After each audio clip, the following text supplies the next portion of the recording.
নদিয়ার Krishnanagar rail station থেকে শিয়ালদা পর্যন্ত ছুটল এসি লোকাল। প্রথম দিনে ট্রেনের সফরে উচ্ছ্বসিত রেল যাত্রীরা।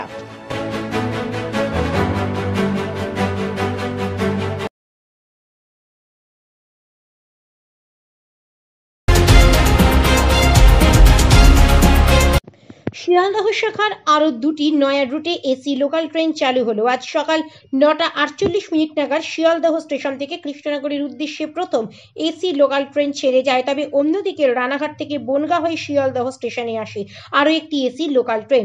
তবে এতদিন শীততাপ নিয়ন্ত্রিত এক্সপ্রেস ট্রেন চলেছে, কিন্তু সাধারণ মানুষ প্রথমবার এসি লোকাল ট্রেনে চাপতে পেরে উচ্ছ্বসিত ট্রেন যাত্রীরা। তবে ট্রেন যাত্রীদের চাহিদা মেটাতে আগামী দিনে আরও একাধিক এসি লোকাল ট্রেন চালানোর পরিকল্পনা রয়েছে ইস্টার্ন রেলওয়ের। আজ কৃষ্ণনগর রেলওয়ে জংশন থেকে এসি লোকাল ট্রেন 1:31 ট্রেন যাত্রীদের নিয়ে কলকাতা শিয়ালদহ স্টেশনের উদ্দেশ্যে রওনা দিল এবং এই AC local train Krishnanagar station থেকে দেওয়ায় খুশি ট্রেন যাত্রীরা এবং রীতিমতো গরমের হাত থেকেও বাঁচবেন। যারা কলকাতায় ডাক্তার দেখাতে যায় তারাও একটু গরম ও মানুষের ভিড়ের হাত থেকে রেহাই পাবে বলেই জানাচ্ছেন তারা।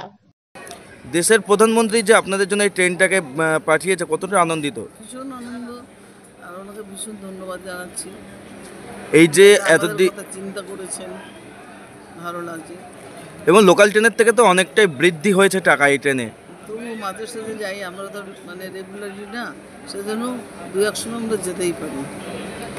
এইবার যে শারীরিক যে কষ্টগুলো, মানুষের ভিড় ঠেলে এগিয়ে যেতে হতো বা শিয়ালদা পর্যন্ত যেতে হতো, আপনাদের কতটা সুবিধা হবে? অনেকটাই সুবিধা, তো ভীষণ ভালো। ভীষণ কষ্ট হতো, বসতে পারতাম না, বসার জায়গা পেতাম না, শুয়ে পড়তে হতো, অস্বস্তি হতো।